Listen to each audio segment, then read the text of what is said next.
بسم اللہ الرحمن الرحیم اللہم صل علی محمد النبی الأمی وعلی آلہ وسلم تسلیما۔ معجزات نبوی صلی اللہ علیہ وسلم کا انسائکلوپیڈیا۔ حضرت نوح علیہ السلام کے معجزے کے ساتھ موازنہ کیا جا رہا ہے۔ آج ابو مسلم الخولانی کا قصہ پڑھا جائے گا۔ امام بیہقی رحمۃ اللہ علیہ سلیمان بن مغیرہ سے روایت کرتے ہیں کہ ابو مسلم الخولانی دجلہ کے پاس آئے اور دجلہ کے مد و جزر سے موٹی موٹی لکڑیاں بھی نہیں ٹھہر پا رہی تھیں۔ انہوں نے پانی پر چل کر دریا پار کر لیا۔ دجلہ جو ہے دریا کا نام ہے کہ دجلہ کے مد و جزر سے موٹی موٹی لکڑیاں بھی نہیں ٹھہر پا رہی تھیں، یعنی اتنی تیز رفتار پانی کی تھی کہ اس پر موٹی موٹی لکڑیاں بھی اس پانی پر نہیں ٹھہر پا رہی تھی۔ لیکن ابو مسلم خولانی رحمۃ اللہ علیہ نے پانی پر چل کر دریا پار کر لیا اور ساتھیوں کی طرف متوجہ ہو کر پوچھا، کیا تمہارا کوئی سامان گم ہوا ہے تاکہ اللہ تعالیٰ سے دعا کروں؟ بیہقی رحمۃ اللہ علیہ کہتے ہیں کہ اس کی اسناد صحیح ہیں۔ ابن کثیر رحمۃ اللہ علیہ کہتے ہیں کہ الحافظ الکبیر ابو القاسم بن عساکر نے ابو عبداللہ بن ایوب الخولانی کی سوانح میں یہ قصہ قدر تفصیل سے ذکر کیا ہے۔ انہوں نے محمد بن زیاد کے طریق سے روایت کیا ہے کہ جب ابو مسلم الخولانی سرزمین روم کے غزوے پر نکلے اور مجاہدین کا گزر ایک نہر سے ہوا تو ابو مسلم نے کہا، اللہ کا نام لے کر پار کرو، اور لوگوں سے پہلے وہ خود پانی پر سے گزرنے لگے، پھر دوسرے لوگ بھی ان کے پیچھے پیچھے پانی پار کرنے لگے، لیکن پانی ان کے جانوروں کے گھٹنوں تک یا گھٹنوں کے قریب تک ہی پہنچا۔ جب مجاہدین نہر پار کر چکے تو ابو مسلم الخولانی نے لوگوں سے پوچھا، کیا تم میں سے کسی کی کوئی چیز گم ہوئی ہے؟ اگر کسی کی کوئی چیز گم ہوئی ہو تو اس کا ذمہ دار میں ہوں۔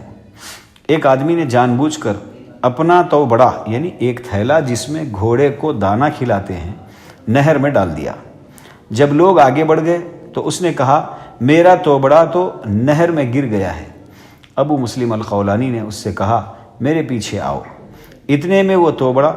نہر کے ایک لکڑی میں اٹکا ہوا تھا۔ ابو مسلم الخولانی کہا، اسے لے لو۔ حافظ ابن کثیر رحمۃ اللہ علیہ نے اس قصے کو متعدد طریقوں سے ذکر کر کے کہا ہے کہ ان اولیاء کے کرامات دراصل رسول اللہ صلی اللہ علیہ وسلم کے معجزات ہی ہیں، جیسا کہ اس کا بیان گزر چکا ہے، کیونکہ ان اولیاء کو یہ کرامات رسول اللہ صلی اللہ علیہ وسلم کی اتباع ہی کی وجہ سے ملی ہے، اور یہ معجزہ نوح علیہ السلام کے معجزے کے مثل ہے۔ جیسا کہ نوح علیہ السلام پانی میں اس کشتی پر سوار ہوئے تھے جس کو بنانے کا اللہ تعالیٰ نے انہیں حکم دیا تھا، نیز یہ معجزہ حضرت موسیٰ علیہ السلام کے اس معجزے کے بھی مثل ہے جو دریا میں پانی کے 2 حصوں میں بٹ جانے کا معجزہ تھا، بلکہ یہ معجزہ اس سے زیادہ تعجب خیز ہے کیونکہ مجاہدین بغیر کسی چیز کے سہارے پانی کی سطح پر چلے تھے۔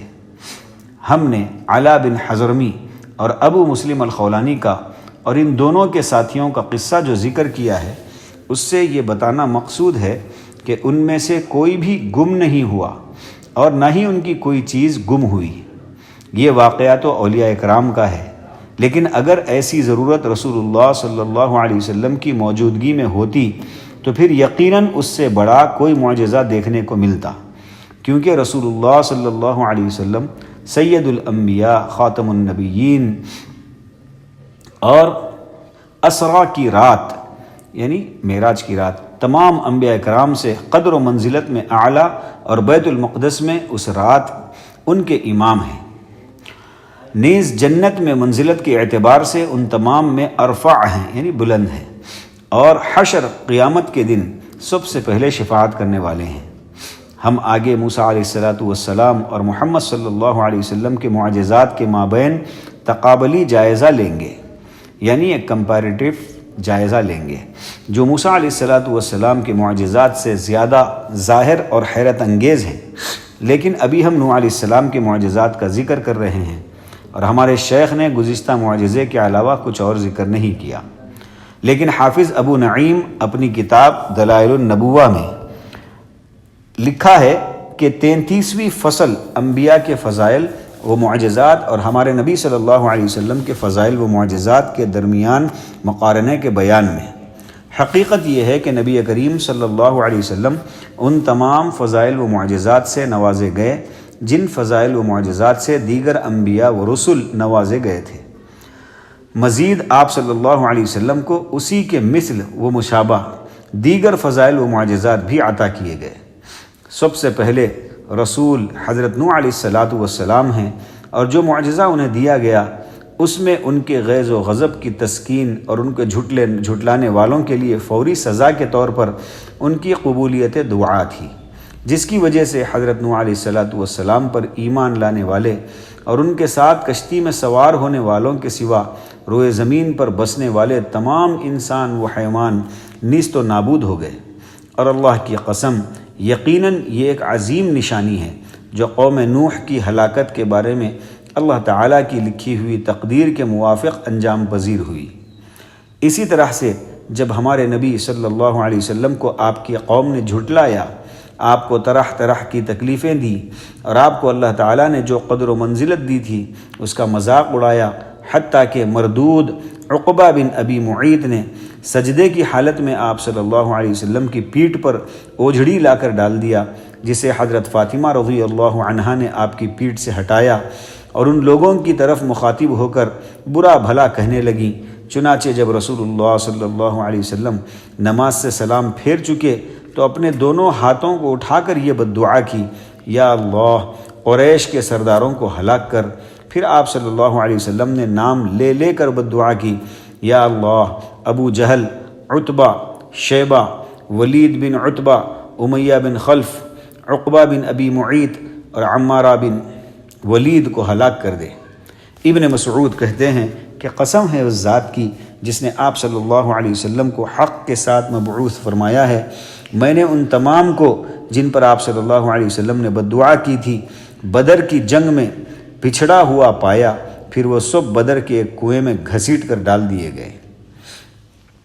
ایسے ہی جب بدر کے دن قریش کثیر تعداد میں پوری تیاری کے ساتھ آئے تو رسول اللہ صلی اللہ علیہ وسلم نے ان کو دیکھا، پھر اپنے دونوں ہاتھوں کو اٹھا کر یہ دعا کی، اے اللہ یہ قریش ہیں جو فخر و غرور کے ساتھ تیرے نبی کے جھٹلانے اور اس سے لڑنے آئے ہیں، اے اللہ صبح تو ان کو ہلاک کر دے۔